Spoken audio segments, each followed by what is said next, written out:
everyone, so today I have a tag for you, and it's the inside and out tag. This is sort of a special tag for me because a couple of weeks ago I was actually tagged by Jessethereader, which that's my first tag ever. I've never been tagged before. So it's really exciting when I found out that he tagged me in his video. I'll leave his video below, I'll leave his channel below, his recent video. He is a really awesome booktuber. I know I've said this before, but I love his videos. He's always so entertaining. Anyway, thank you so much for tagging me. I appreciate it a lot. This tag was created by MathomBooks. I will leave the link below to their channel as well. So how this tag works is each question starts with a letter of inside out, spelling out inside out, you know, after the tag is done. And I shall leave the questions below in the description and, you know, somewhere on the video to show you what the question is. Question number 1 starts with I, and it is inside flap / back of the book summaries. Too much info or not enough? Discuss. Alright, so when I look for a book, I don't want to know a lot about the book. I really do not like summaries that go on and on and on about the characters and just gives you basically what happens in the book, to just leaving out the ending. I want to know for myself what happens in the book. Don't tell me what happens. I want to be surprised. I don't like being spoiled. I like books where it has enough info to get me interested, but it doesn't give away anything.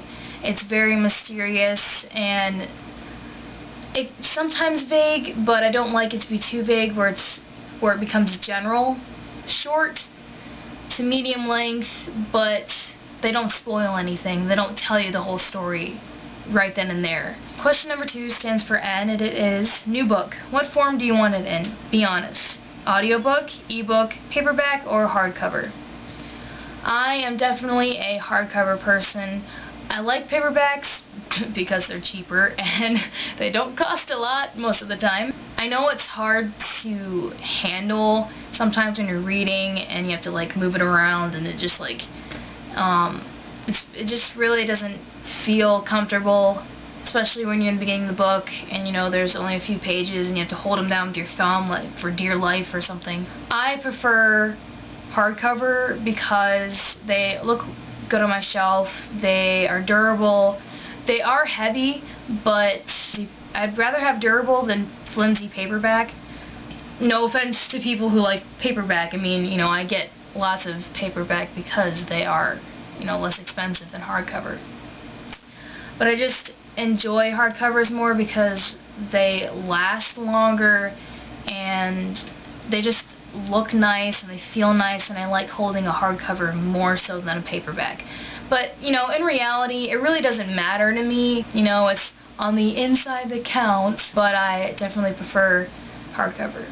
Third question stands for S, and it is scribble while you read. Do you like to write in your books, taking notes, making comments, or do you keep your books clean, clean, clean? I keep my books clean, clean, clean. I do not like writing in my books for numerous reasons. One of the reasons why I really don't like writing in them is because I just never really liked writing in books that already have words in them. One, because when I read a sentence and I really like it, I tend to write a lot about that one sentence or paragraph.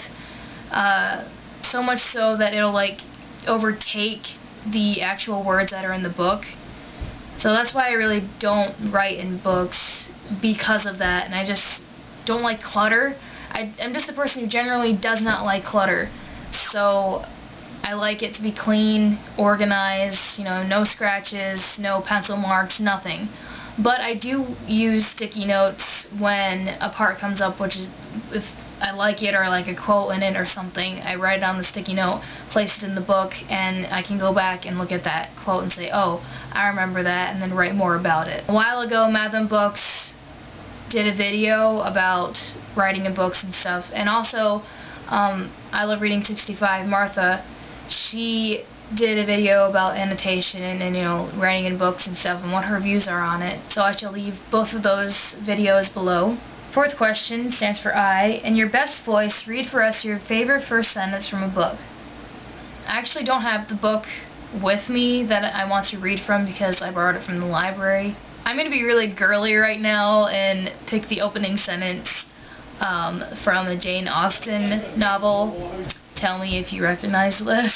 It is a truth universally acknowledged that a single man in possession of a good fortune must be in want of a wife.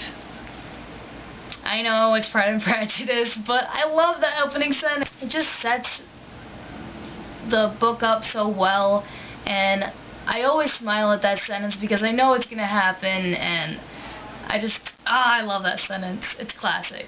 Fifth question stands for D. Does it matter to you whether the author is male or female when you're deciding on a book?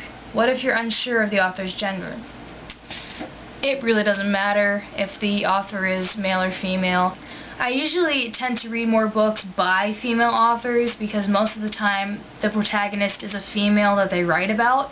But I'm coming to realize that I really do like reading books from male authors as well. I read Miss Peregrine's Home for Peculiar Children by Ransom Riggs, and I love John Green.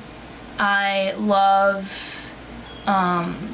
C.S. Lewis. I love a variety of authors. I don't just read female or male. It really doesn't matter to me. What really matters is what the book is about and if it catches my interest. 6 stands for E. Ever read ahead? Or have you ever read the last page way before you got there? Yes, I confess, I have.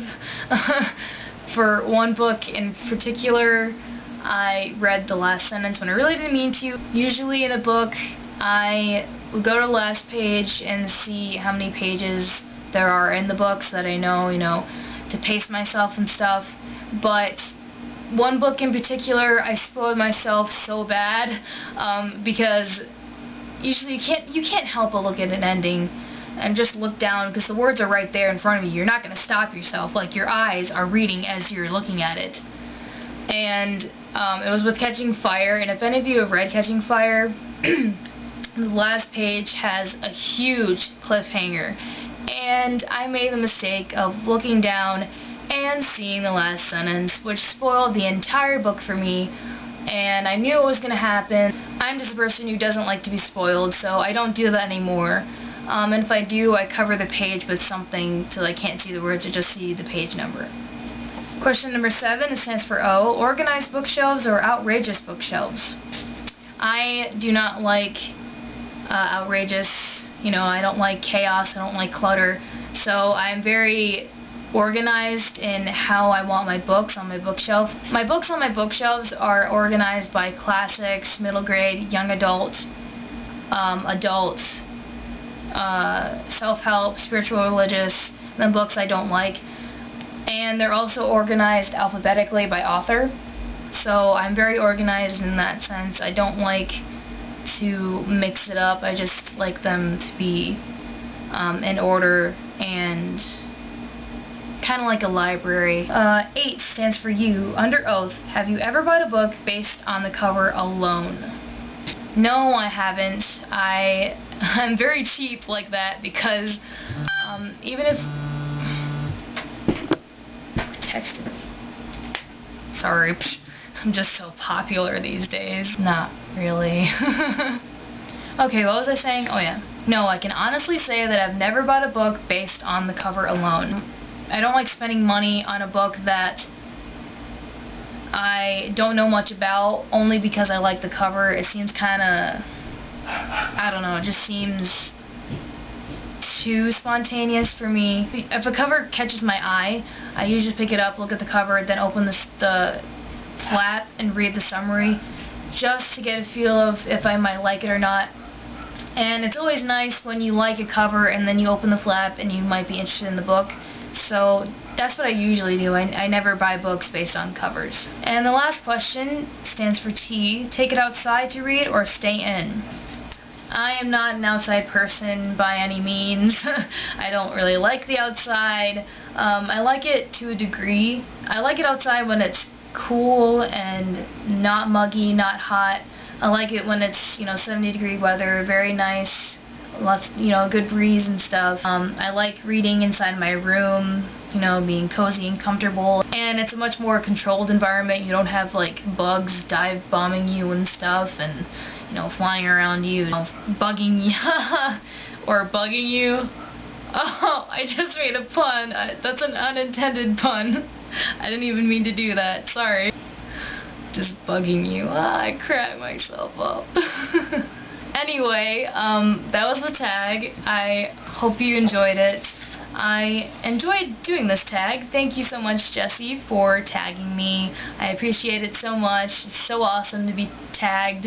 Actually tagged. I mean, I've done tagged videos, but I've never been tagged personally, so thank you very much. I will leave the links to the people and videos I mentioned below, as usual, and thank you for watching. I hope you enjoyed this, and stay tuned for more book reviews and book-related videos. Bye!